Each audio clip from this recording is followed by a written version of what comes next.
See, like right now, What's good? okay, so I want you interacting with my audience today, okay? Yeah. So we are live streaming right Wait, now on live? Zoom. Nobody joined yet. We're not that popular yet. Maybe one of these days somebody's gonna join our live stream. Wait, you did just. You could, but you know, you're already in the class, so I could don't. post it on the IG and say 2 minutes to the live real quick. You really could. We'll do that for next week though, but let's do a practice run today, okay? We are legit live streaming on Zoom right now. This will get saved onto YouTube. So we have to be on point here. So we gotta be interacting with our audience. We gotta get all those likes and subscribes. We are becoming Facebook and YouTube famous right now, okay? Oh, you don't wanna be Facebook famous. We don't, yeah. Huh? Actually, wait, no, we're switching over to Kick, aren't we? Yeah. Yeah, Kick. Everyone who's listening to this live right now, sub up. Okay, so that's what we're gonna do from now on. We gotta make sure we're engaging for our audience. You got this, Phoenix? Yeah. Okay, so yesterday we left off, we were kind of in a hurry. We're going over page 11. Question number 4 is where we left off. So just a quick review, because question 4 came from this graph. So if you remember yesterday, we used this graph. OG, baby. Got the OGs. Yeah, it's awesome, Stanley. If only you had the cup for the top. I don't know. All right, anyway. So before we can review, do question 4, I just want to remind you of where we got some of our information. So you saw the graph, which should have looked like your Twizzler graph, where the Twizzler, if you can't picture your Twizzler, let me just draw it in real quick. We had 100% Twizzler.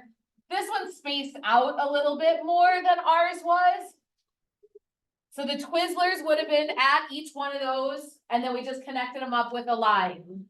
So I knew how long the half-life was. Actually, can somebody hear? Again, remember, since we're live streaming, we can't have somebody else's voices in our head. So take out AirPods. Everybody show me your ears unless you're going to take them out. Okay. Thanks, guys. You got away with it. All right. Somebody else remind me, how did we figure out the half-life of this radioactive material X that was in the graph? Phoenix, you remember? 50%. 50%. We got to know that 50, right? 50% is how long, when we go from 100 to 50, that would be one half-life. So we just want to know how long that took to get here. Took 5. Now remember, that's 5 times 10 to the 3rd, so that was 5,000 years.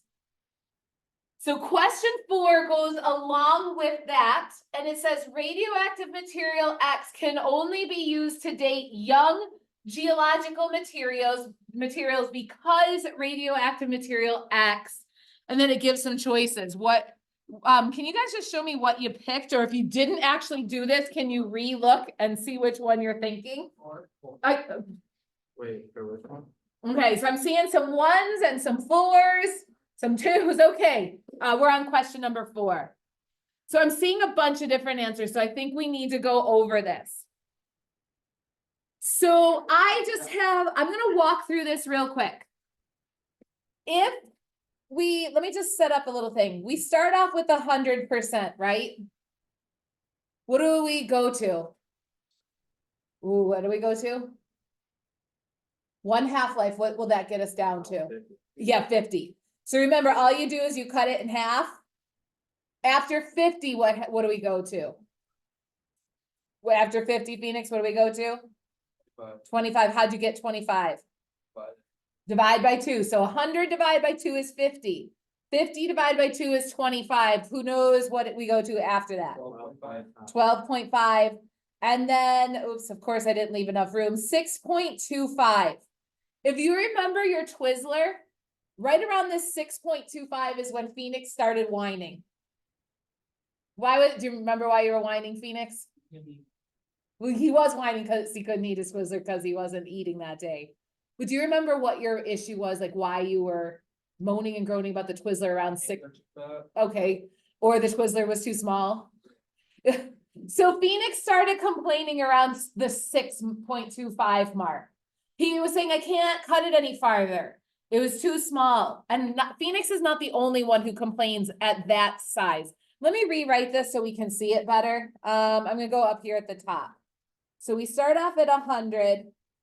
We go to 50, 25, 12.5, 6.25. All right, so you can see that better. Like I was saying, everybody starts complaining around the 6.25 mark. It's so small at 6.25. We were having trouble handling it as a Twizzler. Scientists would have trouble once it gets that small. Did you put your AirPod back in? Take it out. I saw it. Don't do that again. It was rude. Anyway, when it gets so small and you can't see it, it's hard to measure. So even in real life, around 6.25, we pretty much just stop there. They never keep going after that. So what I'm saying is after it gets this small, it's really just too hard to use. So this was this guy, this radioactive material X, and this took 5,000 years. How old is it at this 6.25% left? So that was an actual question. Maybe you weren't quite following along, but I want what? I think it's like 3. And no, you were going to the next one. That wasn't my question. You're right. It was 3 something for the next half-life. But my question is, if you get down to having 6.25%, how old is it if the half-life is 5,000 years? We did this for the Twizzler. Do you guys remember what we did for the Twizzler? If I asked, how old was it when we got to the 6.25%? Let me walk through it. I see you waving your hand, but you don't have to keep going. I just want to make sure everybody understands. Guys, how long did it take to go from the 100 to the 50? 150 years. One half-life. What'd you say? Not 50 years. 5,000 years. It takes 5,000 years to get here. So if you have 50%, you know that it was 5,000 years old. How long did it take to go from the 50 to the 25? That's in another half-life, which for this one is 5,000 years. So to go from here to here takes 5,000 years. Phoenix, how long does it take to go to 25 to 12.5? 5,000 years. Oh, Allison, how long does it take to go from 12.5 to 6.25? Another 5,000. So guys, if it takes 5,000 years to go to 50. It only takes 500 years to go to 12. You forgot. Quiet, you guys. Just check and make sure you're awake. Darn it, I made a mistake while live streaming. Thank you for that I correction. wanna say sorry, chat. Sorry, chat. Okay, so next. Yeah. So are you focusing? We don't want chat to get confused. Okay, so you're focusing? Okay, it takes 5,000 years to get here. Another 5,000 years to get here. Another 5,000 years to get here. And another 5,000 years to get here. So then how long did it take to go from here all the way to here? 1,400. What did you just do, Phoenix? Added them. If it takes 5,000 years to get here and another 5,000 years to get there, we add them and add it and add it. And that's 5,000, 10,000, 15,000, 20,000 years old. So when this thing is 20,000 years old, so if you remember the reason we were doing this now, what? You will be, I'm sorry. Oh, you're not, I'm sorry. Okay, focus though, and Kate, I can't die. we are already done with our measuring unit. Can you, put that away? So anyway, so guys, wait. I think we've lost focus. No, I think we lost focus. Remember, we were working on this because 6.25 is when it was too small to deal with. Remember, Phoenix was whining. You were, okay? So it was too small to work with at 6.25%. It's 20,000 years old at that stage. So if you only have 6.25% of this thing left, it's only 20,000 years. 20,000 years. How old is that compared to the whole Earth? Barely nothing. 20,000 years is barely nothing in Earth's history. You won't, 20,000 years is on our reference table.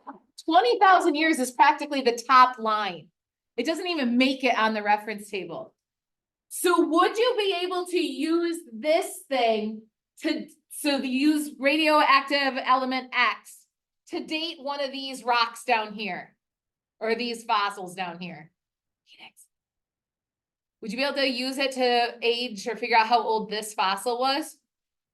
Why not?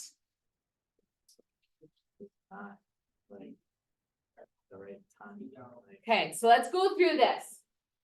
If it gets too small to deal with at 6.25% and it's only 20,000 years old, if we were trying to figure out something that was 5 million years old, we would be, how much of it would be left at a million years? Yeah, we get down into those decimal points. We don't want to deal with that. Yeah. Didn't you say that will never like actually hit 0? Right, it will never hit 0. But imagine how much Phoenix would have been complaining if we were into decimal points. A lot. You were whining. You were. I have it on video. I do. You were complaining that your Twizzler was too small. I don't think Jack read that. So I am just picking on Phoenix, but you guys all remember when it was small, you couldn't keep dealing with it, right? And that's the same thing with the regular elements. When that Twizzler got so small that you can't deal with it, you wouldn't be able to deal with the regular elements either.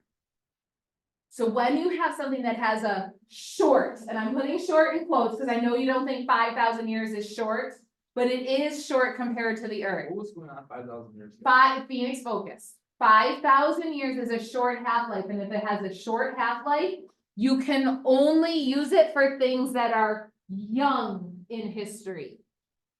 Okay, so let's go back to number 4, which is the question we're still on here.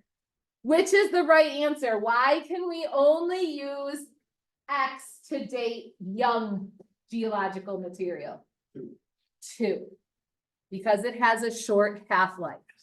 You would have had to have an element that had a longer half-life to date old things. All right, question 5, I think we covered. What would happen to the half-life if we heated it up?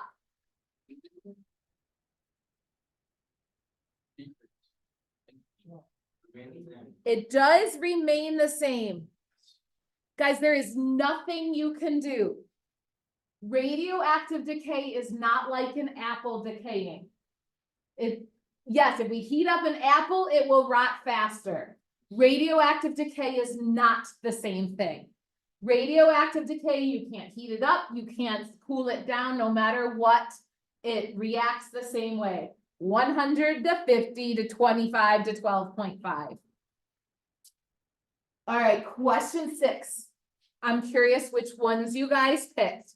What would the pie graph look like if this was still material X after 15,000 years? Okay, I heard a 3. I'm seeing a 2. What else you guys got?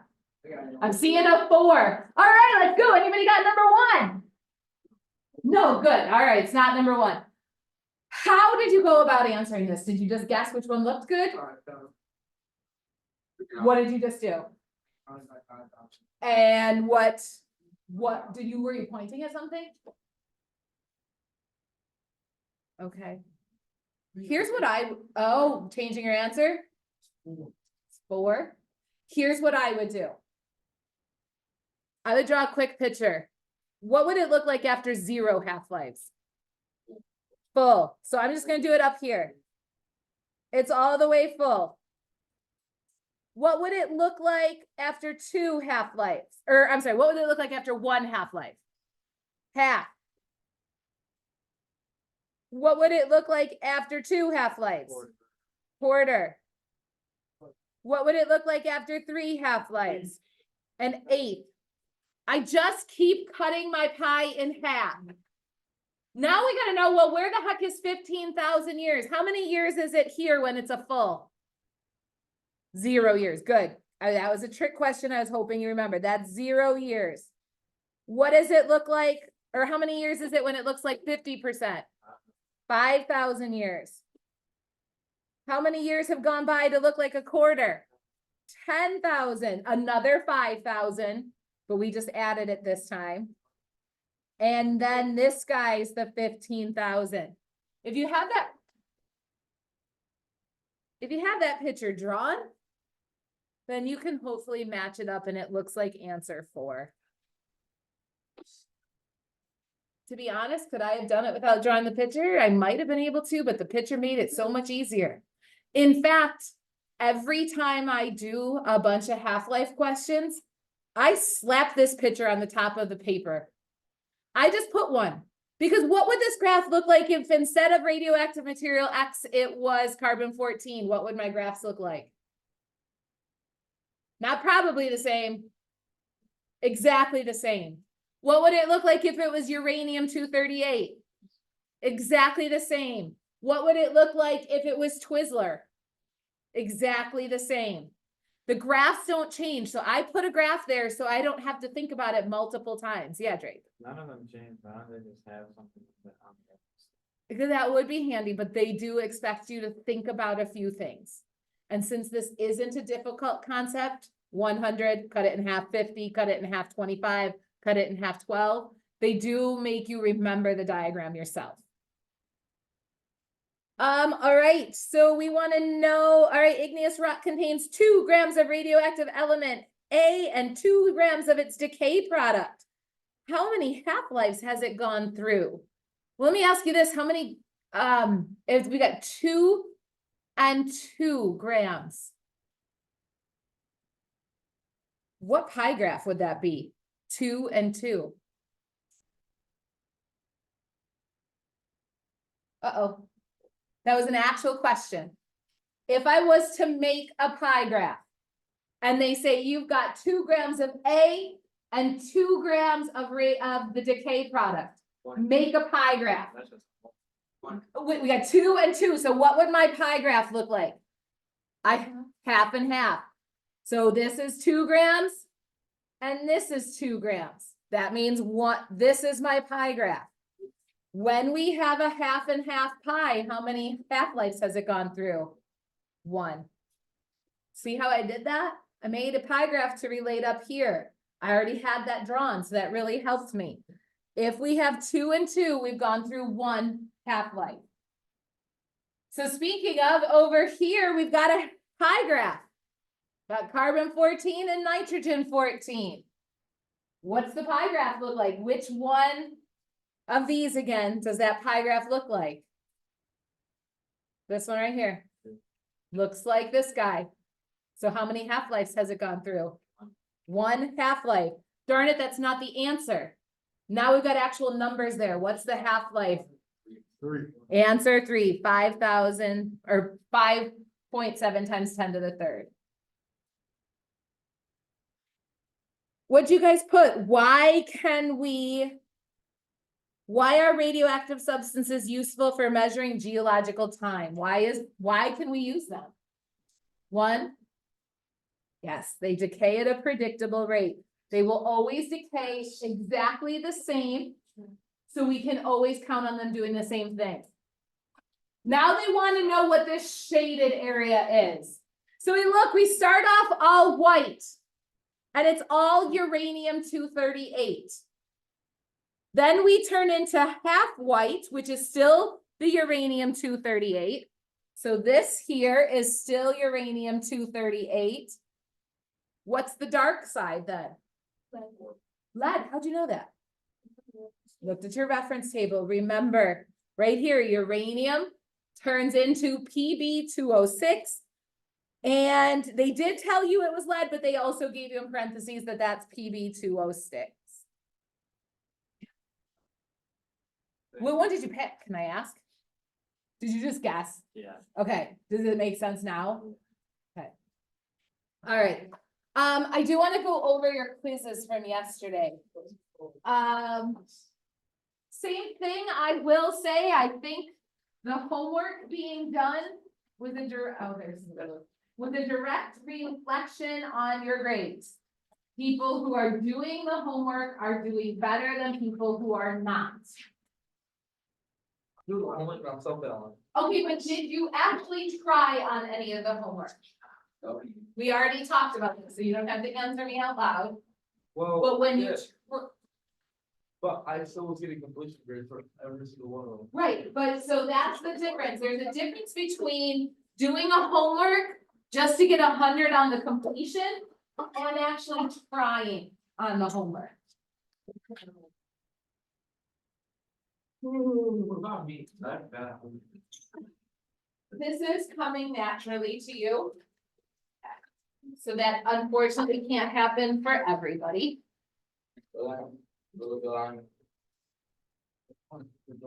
Yep. I don't have, I really know my grades. I am.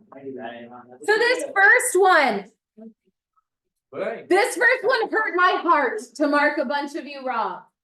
Here's what I'm saying. It says put an X on the metamorphic rock where metamorphic rock quartzite would be found. Pulling in chapter 3, quartzite's formed how?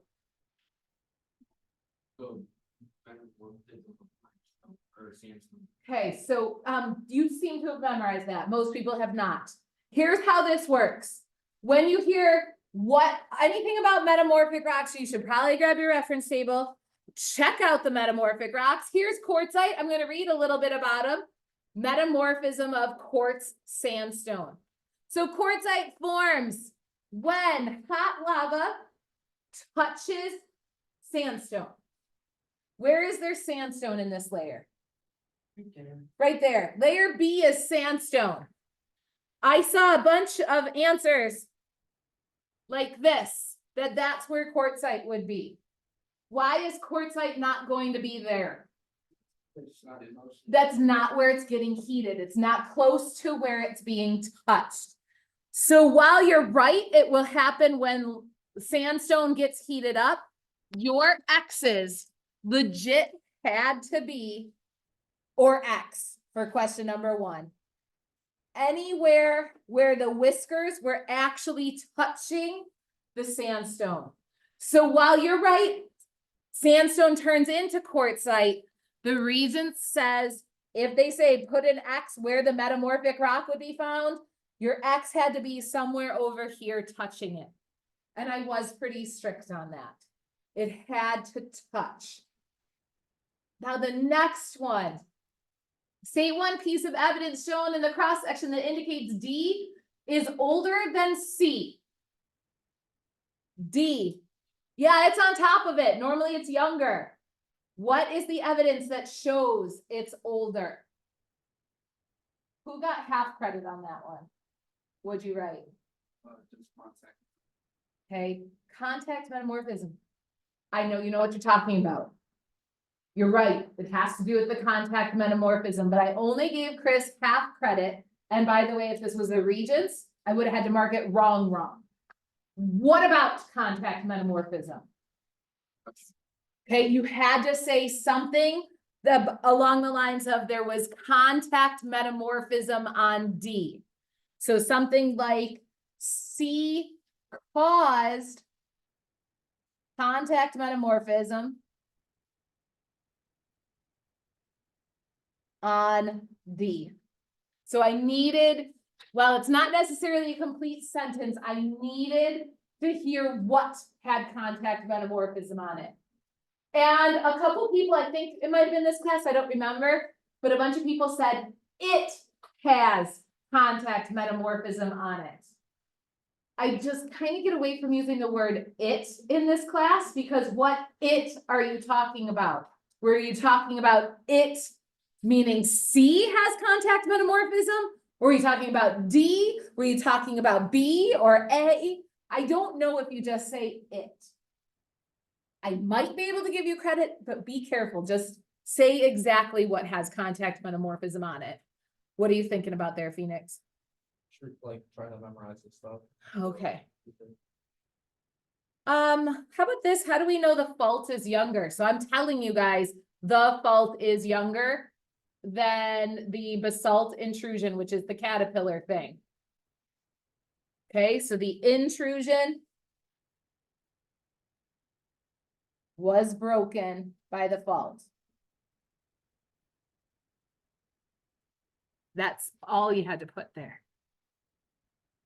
List the three. Now, by the way, when the directions say list basalt, limestone, and breccia in order in which they formed, I'm only asking about basalt, limestone, and breccia.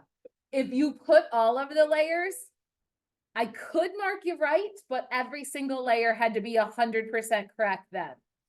So if they only ask you to do three, don't do extra. There's no extra credit, but there is room to make a mistake and get it wrong then.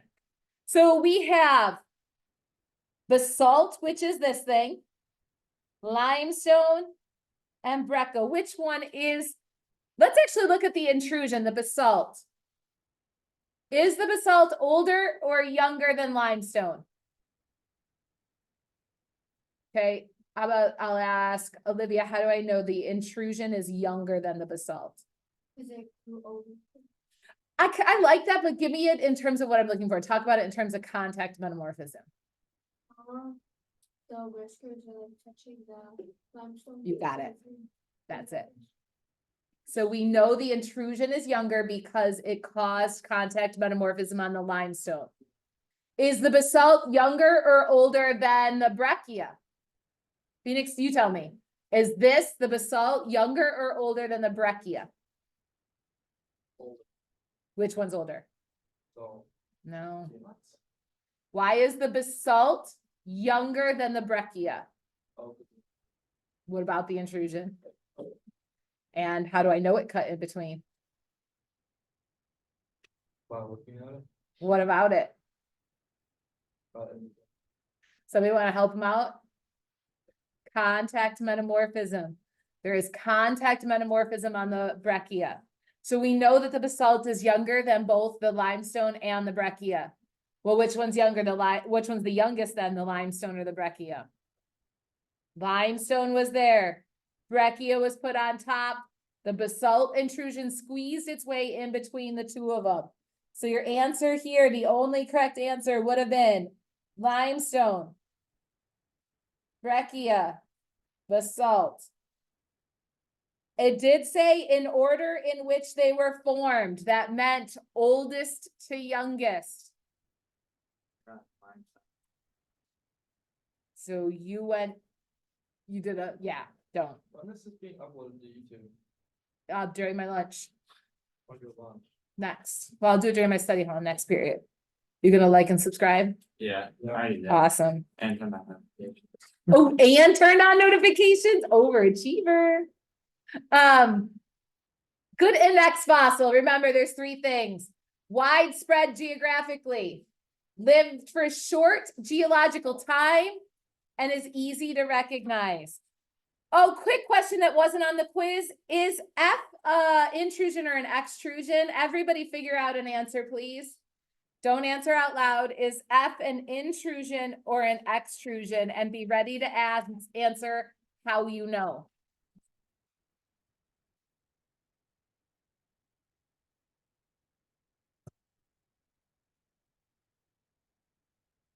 Trying to see who's willing to make eye contact and who's not willing.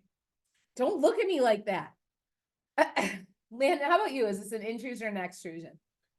Extrusion. Jenna, how do you know it was an extrusion?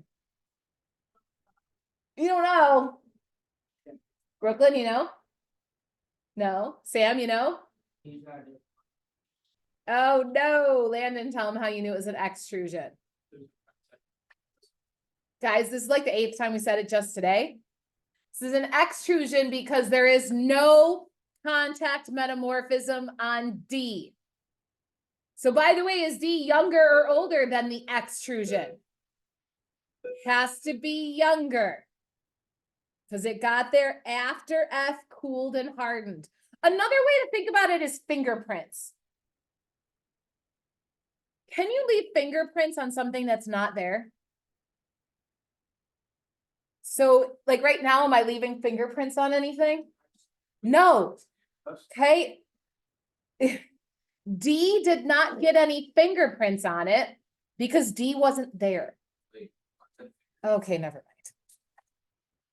All right, which one's the oldest? Hopefully you saw that I was the oldest. No, you circled J. J is newer than I. How do I know that J, which is a fault, is newer than I? I and H were broken by a fault, yes. G is an unconformity, yep. Then which, place an X to show where marble would be formed. Remember marble, grab your reference table, that's a metamorphic rock. Sorry, marble. It happens, limestone gets hot, heat and pressure. So anywhere, I'll just put a highlighter there. So anywhere here, here, or here is your X had to be. Again, it had to actually be touching. So like this, not like this. That's wrong because it's not touching. Why is H not continuous? Because a fault broke it.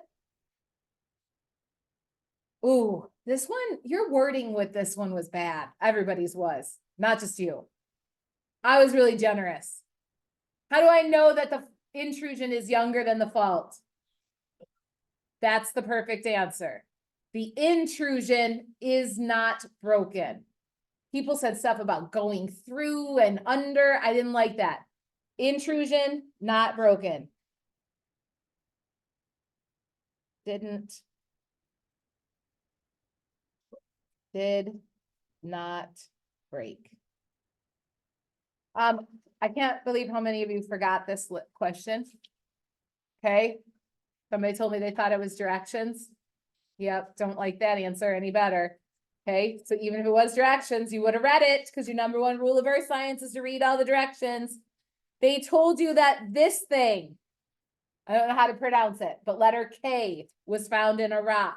And they want to know how old it was. There's K, follow it over. K is from the Ordovician. Bunch of you put late, middle. That didn't ask that, only asked the period. That's the Ordovician. This one, past crustal movements. So guys, were the rocks born this way, all sideways? No, that happened afterwards. That's the principle of original horizontality. This one, I'll admit, was a little tricky. You had to tell me which ones could have been or were most likely formed during the same period. So to do that, you had to use your letters or these fossils. This fossil, letter U, was formed during the Silurian. So I'm going to label that. This fossil here, letter V, was formed during the Devonian. So was letter R up here. This guy right here, letter Y, this was also the Silurian. And this guy up here, letter Z, this is the Devonian. Now, it would have been easy if one of these would have been the answer. So these are the same age. These are all the same age. The correct answer was A, 3 and 7. 3 was during the Devonian. 7 could have also been during the Devonian. Even though it wasn't labeled, I know it happened sometime between the Silurian and the Devonian. So that's the only one that could have possibly. A bunch of people told me 1 and 8. That's absolutely not true. That's Devonian and Silurian. 4 and 5. That's the Silurian. 5 is younger than the Devonian. It can't be that one. So guys, we have a test coming up on this stuff. So I am giving you homework tonight that I really want you to try. There are 2 sheets up here. Come grab each one of them. These are your homework.